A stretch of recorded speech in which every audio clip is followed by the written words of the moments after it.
Hello guys, সবাইকে শুভেচ্ছা জানিয়ে শুরু করছি আমার আজকের রেসিপি পাবদা মাছ ভুনা। প্রথমে আমি হাফ কেজি পাবদা মাছ কেটে ধুয়ে পরিষ্কার করে নিয়েছি। এরপর এতে 1 চামচ হলুদ গুঁড়া ও 1 চামচ লবণ দিয়ে দিব। এরপর লবণ হলুদ মাছগুলোর গায়ে মেখে নিব। চুলায় ফ্রাই প্যান বসে এতে তেল দিয়ে হালকা গরম হলে একটা একটা করে মাছ আমি দিয়ে দিব ফ্রাই প্যানে। আমি হাফ কেজি মাছ 2 বারে ভেজেছি, কেননা ফ্রাই প্যানে তো আর হাফ কেজি মাছ একবারে ভেজে নেওয়া যাবে না। এক পাশ হয়ে গেলে অপর পাশ উল্টিয়ে দিব। আমি মাছগুলো খুব বেশি কড়া করে ভাজিনি, একটু হালকা করে ভেজেছি। এর ফলে মাছটা ভুনা করলে মাছের স্বাদটা অনেক ভালো লাগবে। একইভাবে আমি সবগুলো মাছ ভেজে নিয়েছি। মাছগুলো ভাজা হয়ে গেলে ফ্রাই প্যান থেকে নামিয়ে নিব প্লেটে। ফ্রাই প্যানে আস্ত জিরা দিয়ে দিচ্ছি, এরপর একটা তেজপাতা দিয়ে দিব, পেঁয়াজ কুচি দিয়ে দিচ্ছি। এরপর হালকা করে নেড়েচেড়ে ভেজে নিব।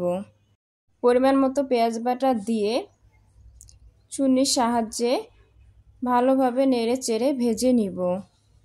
এরপর দিয়ে দিচ্ছি 1 চামচ হলুদ গুঁড়া, 1 চামচ মরিচ গুঁড়া, হাফ চামচ জিরা গুঁড়া, হাফ চামচ গরম মশলা গুঁড়া দিয়ে দিচ্ছি।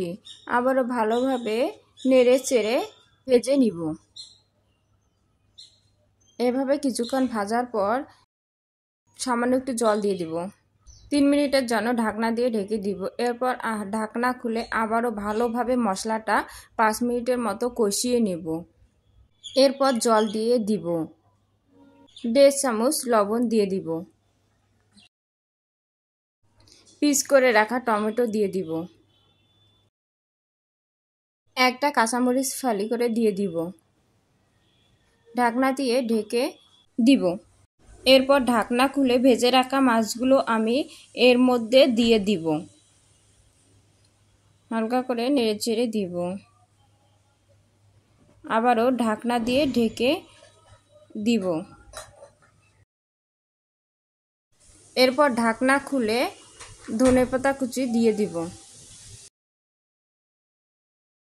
পাবদা মাছ ভুনা হয়ে গেলে আমি গ্যাস বন্ধ করে দিব।